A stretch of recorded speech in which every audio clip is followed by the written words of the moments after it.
tal, don Eduardo Campos, presidente de BASA? ¿Cómo anda?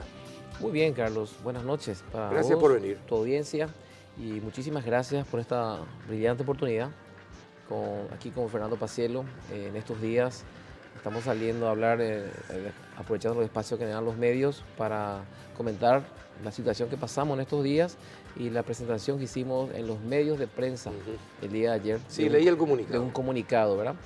Esto partió a partir del momento en que un medio de prensa estuvo difamando a nuestra entidad, entonces tuvimos que salir por nuestros clientes, por nuestros funcionarios y también por la opinión pública en general para tratar de aclarar la situación de Banco BASA ante cualquier pregunta, cuestionamiento que pueda haber.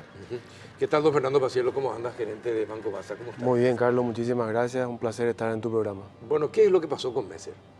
Bueno, Messer usó al Banco Mambay en algún momento para comprar bonos del Tesoro. Hay un relacionamiento. ¿Cómo es? A ver si nos pueden explicar cómo es el tema, el relacionamiento de Darío Messer con BASA. Bueno, el señor Darío Messer no compró bonos del Tesoro del Banco BASA. Y tampoco, ¿Vía Banco BASA? No, vía Banco BASA no compró y tampoco fue utilizado las cuentas de Messer para mover fondos que hayan sido destinados a la compra de bonos del Tesoro. Para entender la operación de Banco BASA con el señor Darío Messer, tenemos que tener en cuenta que el señor Darío Messer viene a Paraguay aparentemente en el 2011, abre una cuenta en el Banco Nacional de Fomento y también abre cuentas de sus empresas, dos empresas. En esos momentos nosotros no teníamos condiciones de operar con él porque teníamos informaciones de listas restrictivas que impedían a nuestro departamento de cumplimiento aprobar una operación del señor Darío Messer. Darío Messer recién en el año 2016, específicamente en el mes de... 5 años después. Sí, del 11 al 2016. En septiembre de 2016 él es absuelto de las causas que le venían llevando en el Brasil. Entonces viene a Paraguay, en ese momento, vamos a decir, orgulloso probablemente de sus absoluciones, él y la esposa, se presenta al Banco Central de Paraguay y a la Secretaría de Prevención del Lavado de Dinero, donde por mesa de entrada introduce los documentos que prueban su absolución y manifiesta su interés en operar en el sistema financiero paraguayo. Es así que con esa copia de las presentaciones en la mesa de entrada de estas instituciones paraguayas se acerca seguramente a varios bancos de plaza, nos visita también a nosotros y ante esa situación nosotros en el mes de octubre del año 2016 le abrimos la cuenta a nombre de él, no de sus empresas. Y considerando los antecedentes, ¿verdad? Ya nuestra matriz de riesgo lo ubica como un cliente de alto riesgo. Alto riesgo. Y eso requiere... ¿Qué es un cliente de alto riesgo? Es un cliente que tiene antecedentes, que tiene de haber estado en listas restrictivas o de haber operado en situaciones sospechosas, y eso se conoce en el sistema financiero por las informaciones que existen entre colegas y también, como te dije, de los informes de OFAC de Estados Unidos o de WorldCheck, que son los mecanismos que utilizamos nosotros. Es decir, que ya es una responsabilidad del banco aceptar como un cliente a una persona con esos antecedentes. Claro, y además exige, perdón, Fernando, exige que nosotros tengamos que hacer una diligencia extendida, ampliada, para conocer más de él. Entonces tenemos que hacer un monitoreo muy exigente, muy estricto, permanentemente de cualquier actividad de información que pueda surgir sobre la operación. Entonces, teniendo en cuenta los riesgos que esto puede implicar para la entidad, nosotros le habilitamos un límite de operaciones de $2.500.000 para esa cuenta y no fue una cuenta transaccional. Él no podía depositar, él no podía girar cheques, recibir depósitos en efectivo, exclusivamente una cuenta de inversiones. Entonces recibimos los fondos del Banco Nacional de Fomento vía CIPAP y se hicieron las inversiones, contratos de reporto, ¿verdad? ¿Qué quiere decir? ¿Qué es un contrato de reporto? Contratos de reporto son los contratos que utilizamos nosotros para transferir una cartera financiera que tiene el Banco BASA a largo plazo y le transferimos por un periodo de corto plazo, 90 días, 120 días, 180 días, nunca más de un año. Entonces nosotros tenemos una intermediación en intereses por lo que ganamos a largo plazo y lo que recibimos su fondo del cliente en corto plazo. ¿Y con esos fondos él puede comprar cosas? ¿Él compraba cosas en Paraguay? No, es una inversión que él hizo y compró títulos del sistema financiero paraguayo. ¿De quiénes, por ejemplo? Esa información no le puedo decir de un banco privado. De un banco privado. De otro banco privado. De otro sí. banco de plaza, sí. Eso es información que está dentro del secreto bancario, entonces, pero es otro banco privado. Entonces, ¿Podría ser Continental? cualquier banco. Cualquier banco. Sí. No, le pregunto por Continental porque se mencionó Continental también como ligado a Messer. Bueno, aquí Banco de Fomento, Basa y Sí. Continental había Bueno, aparecido en los yo creo que tiene una cartera bastante importante Messer en el sistema financiero paraguayo. a pesar de los antecedentes que tenía. A pesar de los antecedentes. Hay que entender que en el 2016 él fue absuelto y él se presentó a Paraguay, en Paraguay con todas las documentaciones que Antes del avalaban. 2016 él no tenía relacionamiento con la banca paraguaya privada. Yo no conozco de sus inversiones en el mercado financiero paraguayo antes del 2000, no conozco. Ahora, ¿y por qué se dice que Messer es el que creó el clan Cartes? Bueno, justamente eso es lo que te comenté ayer en la entrevista Sí. que tuvimos por radio. Hay que remontarse 30 años atrás, cuando en el año 1989 termina un régimen estricto de cambio, cuando se viene la democracia en Paraguay, inmediatamente el presidente Rodríguez firma un decreto donde establece el régimen de mercado libre fluctuante de cambios. A partir de ese momento se permite la apertura de casas de cambio que estaban restringidas, solo había algunas casas de cambio, Cambios Guaraní, Internacional Cambio Sí. y Cambios Iguazú. Entonces el señor Messer, que era un operador de cambio en la región, tenía casas de cambio en el Brasil, inmediatamente abre una casa de cambio en el año 89. Ya en el mes de febrero, tal vez, Cambio Amambay SRL, donde Messer fue uno de los socios, hubiera sido la primera casa, tal vez había sido la primera casa de cambio autorizada por el Banco Central de Paraguay, en el tiempo de la democracia. Esa casa de cambio es aprobada por una resolución del directorio en aquel tiempo del Banco Central del Paraguay. El señor Messer operó con esa casa de cambio ¿Quién eran sus socios en ese momento? en ese momento sus socios eran el señor Mariano Roque Alonso y el señor César Monti. Y él operó hasta un año y medio después. A partir de ese momento, el señor Ramón Termocarte y la señorita Guiomar de Gasperi compran las acciones y son los nuevos accionistas y transforman la SRL en una sociedad anónima, Separándose absolutamente Messer de toda la sociedad. separándose totalmente. A partir de ese momento, Messer toma su camino y el señor Ramón Cartes y la señorita Guiomar de Gasperi otro camino. Ahí nosotros entramos a trabajar con ellos y ya empezamos a pensar en la apertura de un banco. Por eso creamos la sociedad anónima, no una sociedad de responsabilidad limitada. Y nuestro objetivo era no depender más de una resolución de Banco Central que podía nuevamente cancelar la licencia como años anteriores con las casas de cambio. Ya en febrero del año 1992 nosotros hacemos la asamblea y como primer orden del día esa asamblea era solicitar la aprobación del Banco Central de Paraguay en transformar la casa de cambio en un banco comercial.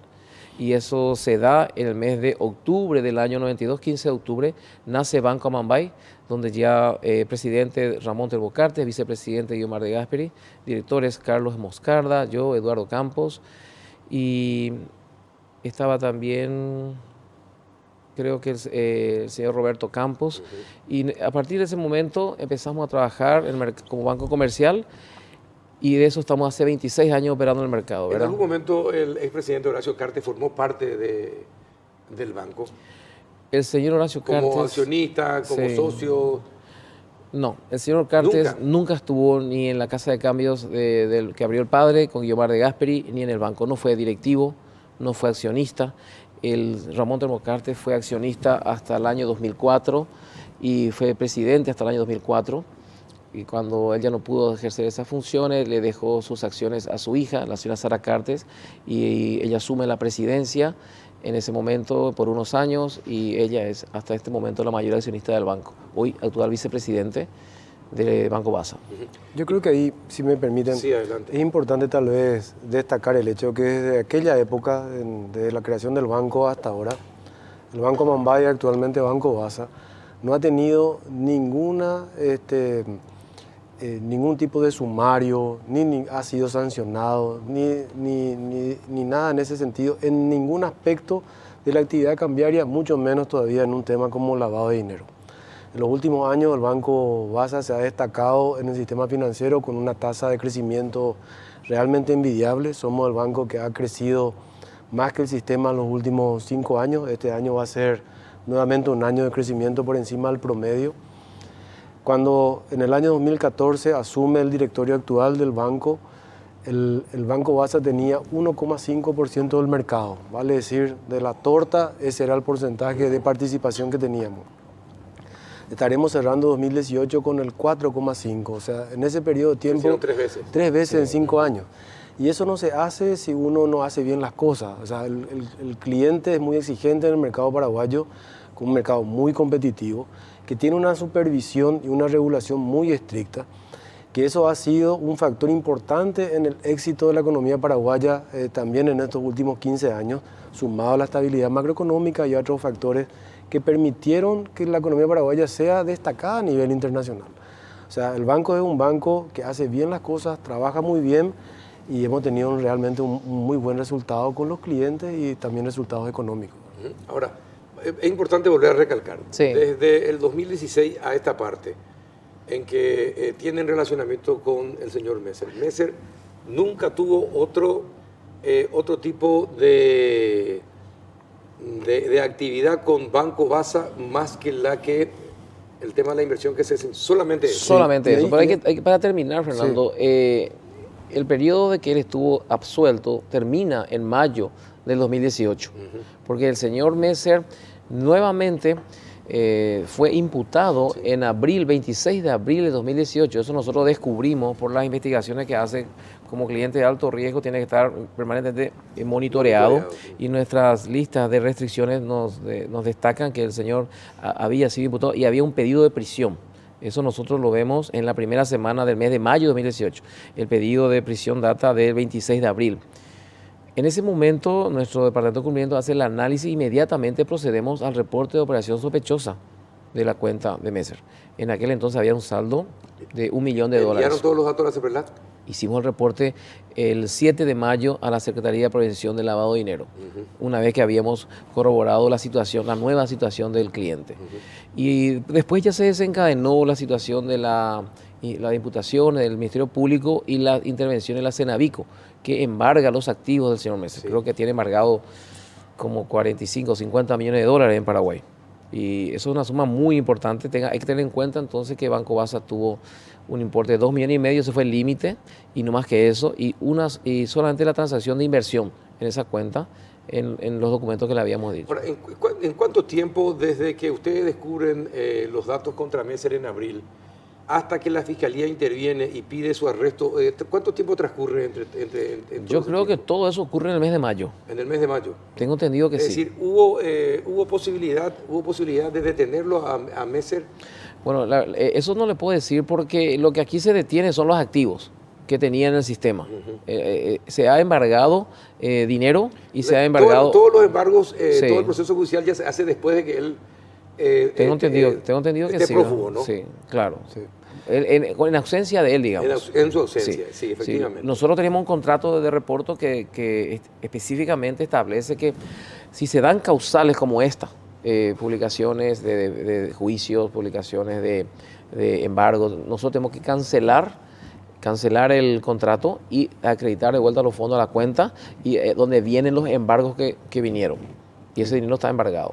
Y El dinero está embargado. Sí, Carlos, tal vez volviendo un poquito atrás, ¿verdad? Sí. Habías preguntado cuál fuera el tipo de operaciones que realizó Messer con Banco Basa.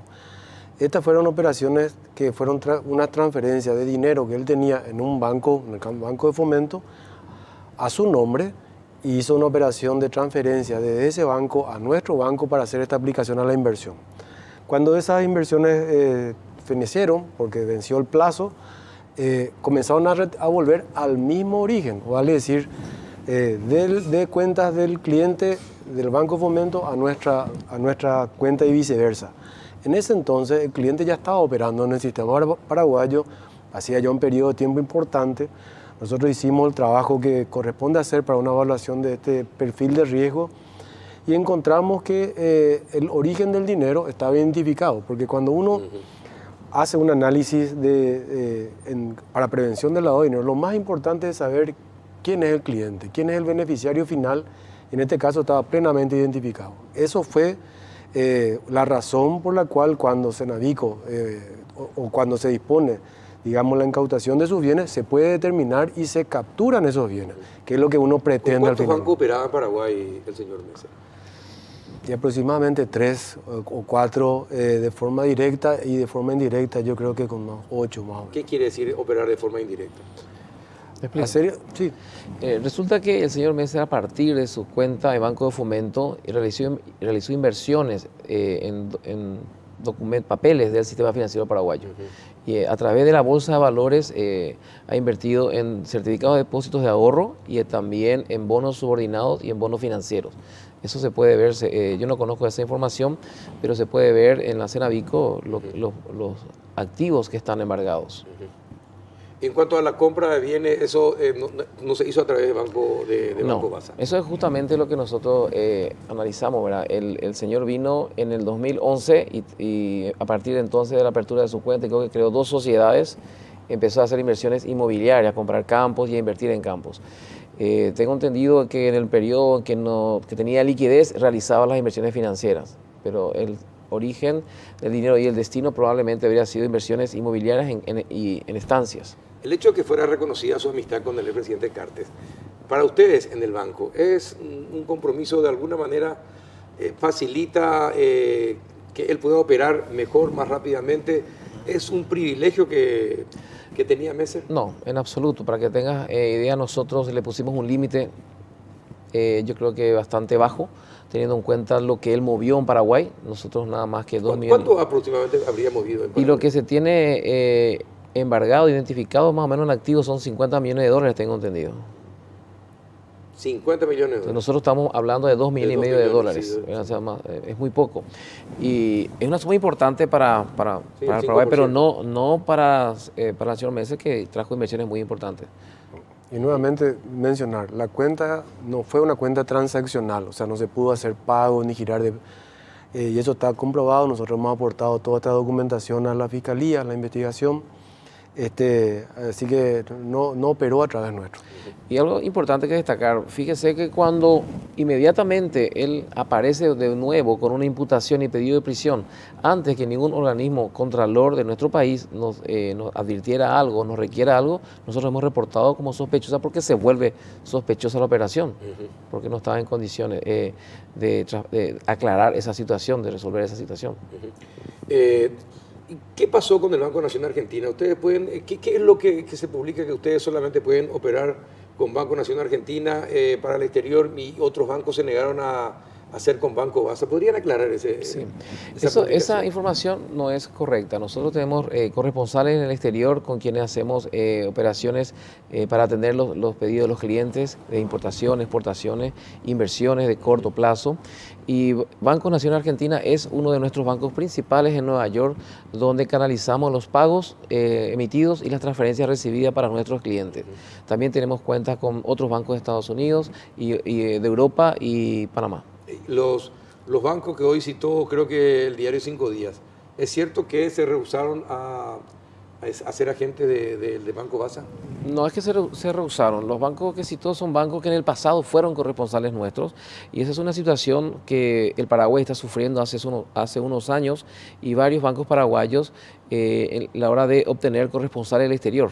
Nuestra plaza es una plaza difícil, tenemos la situación de la triple... difícil? Porque tenemos la situación de la triple frontera. Hay mucha... A pesar de que macroeconómicamente somos destacados, Sí, pero también a pesar de eso, el sistema financiero nos tiene entre ceja y ceja. Pero es A la también hora un de enfoque salir. regional, ¿verdad? ¿Cómo? Es un enfoque regional Sí. también de la banca internacional. Te voy a poner un ejemplo práctico. Uno de nuestros corresponsales era el Deutsche Bank, que hasta noviembre de 2016 operó normalmente con varios bancos en Paraguay. Y a partir de una situación que se dio con un caso de una multa que recibió el Deutsche Bank en Estados Unidos de 7,000 millones de dólares, ellos tomaron acciones en el continente y se retiraron de varias plazas, de varios países. Entonces levantaron sus representaciones en algunos países y sus operaciones. Entonces ahí varios bancos paraguayos recibimos la mala noticia de tener que cerrar nuestra cuenta con ese banco. Y era un banco muy importante en cuanto a los servicios de corresponsabilidad que brindaba. Entonces, generalmente los problemas se dan en estos mercados globales donde las exigencias de sus reguladores son muy fuertes. Entonces, eso hace que ellos tengan que analizar la relación costo-beneficio. Tienen que invertir mucho dinero en mantener una relación en Paraguay, y lo que le podemos dar todavía en cuanto al tamaño que tenemos como entidades y como mercado, no le justifica el mantenimiento de una relación. Algunas políticas de algunos de estos bancos es, por ejemplo, si vamos a estar en un país determinado, trabajemos con los 3 o los 4 bancos más grandes. Entonces hay una cuestión de que hay que llegar a mantener un tamaño interesante para poder garantizar esa reciprocidad de negocio, para que ellos a su vez puedan invertir en los mecanismos de control. Somos un país pequeño Sí. y con dudosa reputación, podríamos decir, Sí, por a eso, nivel financiero internacional. no, yo no diría dudosa reputación a nivel financiero. Existen ciertas situaciones que se dan en la región.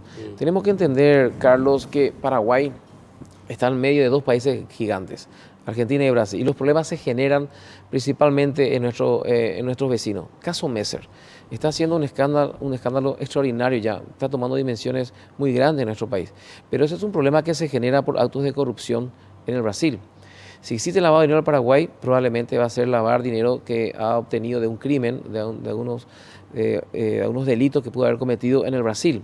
Entonces, tenemos en cuenta que prácticamente los distintos casos que aparecieron de mensalao, de lavallato o casos de narcotráfico. Hoy estaba viendo que la Cenavico está incantando millones de dólares en propiedades de narcotraficantes. Entonces, esos son casos que no son generados por los paraguayos, pero somos tránsito. Somos tránsito de bienes, vamos a decir, de drogas, y si circula la droga hay una contrapartida financiera. Entonces, lastimosamente, nuestro país podría ser considerado de alto riesgo, así como hay clientes de alto riesgo, nuestro país puede ser considerado de alto riesgo. Entonces, ¿qué requiere eso? Más controles. Por eso que estamos ante una situación clave, digo yo, en nuestro país. Tenemos que proteger y mejorar la calidad de nuestras instituciones, porque vamos a ser evaluados en el corto plazo, por Gafilat. Entonces, de ahí viene todo. Nosotros tenemos condiciones macroeconómicas excelentes, el país está mejorando sustancialmente. Estamos muy cerca. El día de hoy estamos celebrando la noticia de que Fitch nos ha subido la calificación y estamos a un punto del grado de inversión. Entonces, Gafilat va a ser clave para lograr ese objetivo tan ansiado por todos nosotros, y tenemos que preparar las instituciones públicas y privadas. Ahora les pregunto, la última pregunta. Sí. Después de hacer esta gira por los medios, para aclarar la situación, me parece muy bien que lo hagan. Sí. No siempre hacen así los bancos privados, de salir y tratar de explicar a través de los medios. Bueno, ¿qué sienten? ¿Sienten buena respuesta? ¿Se entiende lo que ustedes están explicando? ¿O qué sienten después de los contactos con los medios de comunicación? Y honestamente, como bien decís, no es algo que normalmente los bancos hagamos. Sí. En este caso nosotros sentimos que era necesario y conveniente. Y realmente la reacción que hemos tenido por parte de los clientes y de los funcionarios ha sido muy positiva. Eso a nosotros nos dice que hemos hecho bien, y que de alguna manera también es un respaldo a la gestión que venimos realizando. Nosotros realmente nos sentimos bastante confortables con la reacción que estamos viendo. Y este escándalo de Messer en los medios, ¿ha logrado que salgan clientes del banco o no? No, absolutamente. ¿Seguro? Seguro, muy seguro. Realmente recibimos, como dice Fernando, el apoyo de los clientes, de los colegas del sistema financiero y también de las entidades de regulación que conocen a profundidad. Estos temas no son fáciles de explicar, porque estamos hablando de operaciones, te hablo de reporte, y reporto muy poca gente maneja normalmente. Maneja la gente que está acostumbrada, que tiene empresas que tengan una tesorería y que hacen inversiones de corto plazo para manejar mejor su flujo de caja. Y entonces es difícil salir a dar una explicación en un lenguaje simple cuando se dan hay que explicar estos productos. Sí. Entonces es importante para nosotros estar presente para aclarar las difamaciones que hemos tenido y hablar en un lenguaje adecuado para la audiencia, ¿verdad? Entonces, felizmente creo que el retorno que tienen es positivo. Es bastante positivo. Y también yo diría que una cuestión muy importante es que el retorno que tenemos es que ha quedado claro que nosotros no estamos defendiendo a Messer. Nuestra misión no es defender a Messer, nuestra misión es explicar lo que hizo el banco, y en consecuencia eso también creo que ha sido muy importante para que no se confunda el rol que estamos desempeñando en estos momentos. Definitivamente. Bien. Señores, muchísimas gracias, don Eduardo. Carlos, don Fernando, a vos. Un placer. Muchas gracias por Muchas gracias. haber venido a Un Picar. placer realmente. Después de la pausa vamos a hablar de educación y de esto que da dolor de cabeza, el informe PISA. Ya volvemos.